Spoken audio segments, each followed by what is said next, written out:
अस्सलाम वालेकुम जी। क्या फेमटो लैसिक लेज़र उन लोगों के लिए भी मौजूद है जिनका पहले लेंस की सर्जरी हो चुकी है या लेंस इम्प्लांट हो चुका है? आपको मैं बताता चलूँ कि फेमटो सेकंड लेज़र उन लोगों के लिए की जाती है जिनकी आंख में ऐनक का नंबर है। ऐनक का नंबर तकरीबन ज़्यादातर केसेस के अंदर दूर के नंबर को माना जाता है। अगर आपकी आंख में लेंस हैं और आपको नज़दीक की ऐनक लगी हुई है तो ऐसी सूरत के अंदर फेमटो सेकंड लेज़र आपके लिए कोई बहुत ज़्यादा मौजूद नहीं है।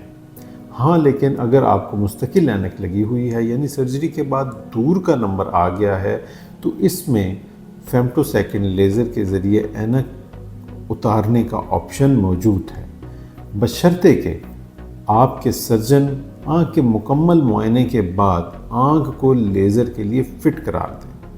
अगर आपकी आंख हेल्दी है, कॉर्निया ठीक है और सर्जरी की वजह से आंख पर कोई ऐसा असर नहीं आया है जिसकी वजह से लेज़र मना की जाए, तो ऐसी सूरत के अंदर खाली ऐनक के नंबर को उतारने के लिए लेज़र बिल्कुल की जा सकती है। इससे आपकी नज़र में कितनी बहाली होगी, बहाली किस लेवल तक जाएगी, क्या वो आपकी सेटिस्फेक्शन पाएगी या नहीं पाएगी, ये मामला आपके सर्जन मुआयने के बाद आपको अच्छे तरीके से एक्सप्लेन कर सकते हैं। लेकिन अगर सादा बात की जाए कि क्या लेज़र हो सकती है या नहीं हो सकती है, ये बिल्कुल सिंपल जवाब है कि हो सकती है।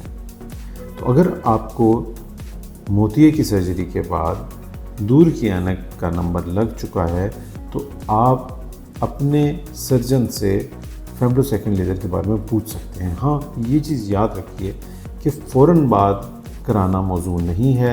अगर आपकी सर्जरी को कई महीने या कई साल बीत चुके हैं और फिर भी आपको दूर का नंबर लग चुका है तो ऐसी सूरत में ये लेज़र आपके लिए की जा सकती है। आज के लिए इतना ही। Thank you. अल्लाह।